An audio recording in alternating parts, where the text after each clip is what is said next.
आइए जानते हैं अन्नदाता निःशुल्क फोन के माध्यम से पूछे गए समस्याओं का समाधान।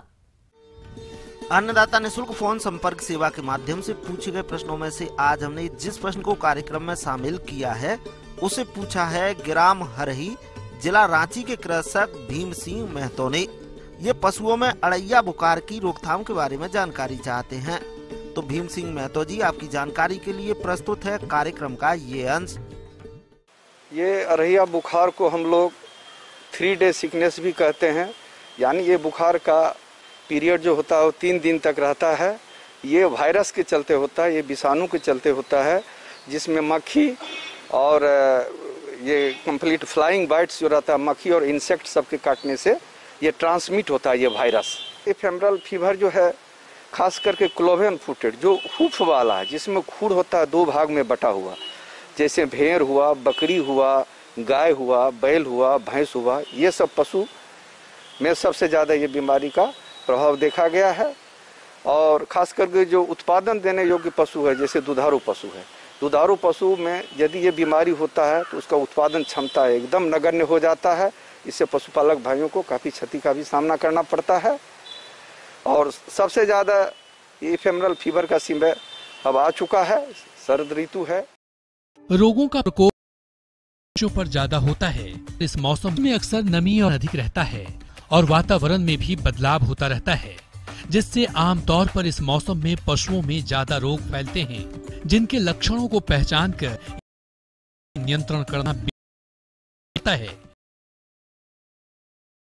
इसका वेक्टर ये कंप्लीट वायरल है, विषाणु जनित ये रोग है। इसका वेक्टर जो मक्खी है, इंसेक्ट सब है, उसके द्वारा एक पशु से दूसरे पशु पर कैरी करता है इस वायरस को और उसको फैलाता है। इसका मुख्य लक्षण है वाइज फीवर रहता है। दो तरह का पशु को ये बुखार हुआ है, उसको 104 से लेकर 106 डिग्री फ़ारेनहाइट तक बुखार रहता है। शिवरिंग होते रहता है, शरीर में कंपकपी रहता है। इनएपिटेंस जिसको हम कहते हैं भूख कम लगना, वो रहता है। टीयरिंग, कभी कभी आंख से आंसू भी छूता है, दोनों आंख से आंसू भी है। नेज़ल है, एक लक्षण है इसका, जिससे मुंह से भी टप टप टप टप करके पानी चूता है। कफ रहता है, स्नीजिंग रहता है, यानी छींकने का रहता है टेंडेंसी। और इसमें पशु का क्षति बहुत कम होता है। इसका मुख्य उपचार है एनाल्जेसिक और सूजन। एंटीबायोटिक्स का प्रभाव उतना कारगर नहीं है, चूंकि ये वायरल है। ज़्यादा प्रभावित होने के बाद ही हम एंटीबायोटिक का इसमें प्रयोग कर सकते हैं। और ये अपने आप 3 दिन तक इसका इंक्यूबेशन पीरियड है। 3 दिन के बाद पशु रिकवरी करने लगता है और पशु के स्वास्थ्य में सुधार आने लगता है। रोगों का प्रकोप कमजोर मवेशियों पर ज्यादा होता है। उनकी खुराक ठीक रहने पर उनके भीतर रोगों से बचाव करने की ताकत पैदा हो जाती है। आहार खिलाएं की सफाई परजीवी से फैलने वाले रोगों और छुतही बीमारियों से मवेशियों का रक्षा करती है।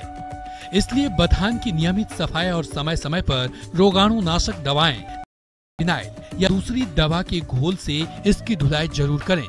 सतर्क रहकर पशुधन की देखभाल करने वाले बीमार पशु को कर अन्य पशु।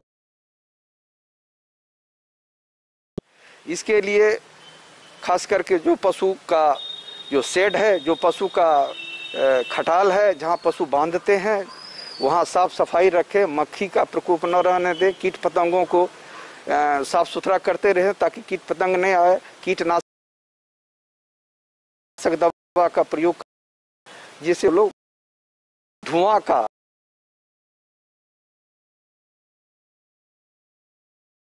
अभी प्रयोग करें। यदि ज़्यादा मॉइस्चर है उसके शेड में तो चूना का भी छिड़काव कर सकते हैं, जिससे कि वहाँ कोई विषाणु या जीवाणु का उत्पत्ति न। इसका रेस्ट, पशु को जो पशु किसी काम में लाया जाता है उसके लिए रेस्ट सबसे अच्छा इलाज है। इसका कोई चीज करें, इसमें